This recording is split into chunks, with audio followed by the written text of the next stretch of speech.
Hello friends. तो आज का वीडियो है फॉरगिवनेस पर। तो फॉरगिवनेस कैसे काम करता है, शायद हमारी धर्म में तो इस चीज़ को बताया गया है, लेकिन उसके अलावा हमारे को और कहीं से भी इस तरीके की शिक्षा नहीं मिली है कि फॉरगिवनेस जो है वो हमें अपनी लाइफ में किस तरीके से काम करती है। तो फ्रेंड्स, फॉरगिवनेस एक इतना अच्छा टूल है कि आपके जन्म जन्म के जो कर्मास होते हैं उनको भी वो डिज़ोल्व कर सकती है। तो मैं कौन? फ्रेंड्स, मैं आपकी दोस्त Swati Gupta, law of attraction coach. और चलिए फिर हम अपने वीडियो को आगे बढ़ाते हैं। तो फ्रेंड्स, फॉरगिवनेस हमारी लाइफ में काम करती है कि यदि अगर मेरा आपसे बैर है और मैंने आपको आज फ्री कर दिया, तो उसके बाद क्या हुआ? उसके बाद हुआ ये फ्रेंड्स कि जब मैं आपको माफ़ कर चुकी हूँ तो आपके और मेरे मन में कुछ भी ऐसा कोई नेगेटिव भाव एक दूसरे के लिए नहीं रहेगा और हम फिर आगे बढ़ते जाएंगे एक फ्रेंडशिप वाले बॉन्ड के साथ। ऐसा नहीं कि हम एक बदला लेने की भावना एक दूसरे से रखेंगे, हम एक फ्रेंडशिप वाले बॉन्ड से आगे बढ़ते जाएंगे और अपनी लाइफ में हम ग्रो ही करेंगे।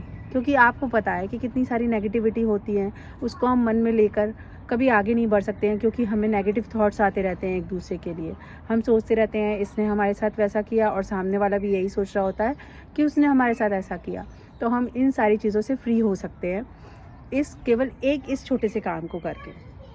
तो अब मैं आपको बताना चाहूँगी इसके लिए एक छोटी सी कहानी, जो कि बहुत अच्छी आपको लगेगी, और आप भी मुझे कमेंट करके बताइएगा कि ये अच्छी है या बुरी है। तो क्या होता है फ्रेंड्स, जो महात्मा बुद्ध होते हैं वो अपने जो शिष्य होते हैं उनको ध्यान सिखाते हैं। जब वो ध्यान सिखाते हैं तो उनका ऐसा रहता था कि वो हमेशा कभी भी मुंह से नहीं देते थे अपने ज्ञान को। वो कैसे देते थे? वो इस तरीके से देते थे अपने ज्ञान को कि उन्होंने बैठाया, अपने शिष्यों को ध्यान में बैठाया। उसके बाद जब भी कुछ शिक्षा देनी हुई तो वो उसको पूरा एक इवेंट जैसे क्रिएट करते थे। तो उन्होंने अपने एक जो शिष्य थे, जो प्रिय शिष्य थे आनंदा, उनसे एक हैंकी को, एक बड़े से कपड़े को लिया, और वो जब भी रोज़ आते थे वो एक गांठ उसमें टाइट से लगा के चले जाते थे। और ये सिलसिला चलता रहा 20-25 दिन। उसके बाद क्या हुआ कि आनंदा ने ये देखा कि भगवान ये क्या कर रहे हैं, इससे कुछ समझ में तो आ नहीं रहा है। तो आनंदा ने कुछ दिनों बाद पूछा, भगवान आप हमें क्या समझाना चाहते हैं? इसका आप मतलब हमें समझाइए, बोल कर बताइए। तो भगवान ने बोला कि पहले ये जो कपड़ा है इसकी गांठें तुम खोलो, और फिर उसके बाद मैं आगे का ज्ञान दूंगा। तो आनंदा ने उस जो रस्सी को, उस रुमाल को, उस कपड़े को खोलना स्टार्ट किया, लेकिन वो बहुत टाइट लगी हुई थी। और फिर उसके बाद जैसे जैसे उन्होंने खोला तो उसके बाद उन्होंने देखा कि वो तो पूरा कपड़ा ख़राब हो चुका है, किसी यूज़ का नहीं बचा है। तो आनंदा ने बोला, भगवान इससे पहले तो ये बहुत अच्छा कपड़ा था, ये किसी यूज़ में भी आ सकता था, लेकिन जब आपने इसको गांठ बांध दी तो उसके बाद अब ये ऐसा हो गया है कि अब ये कुछ यूज़ नहीं हो सकता। तो अब इसका तात्पर्य क्या है? तो भगवान बुद्धा ने उनको बोला कि देखो, इसी तरीके से हम होते हैं।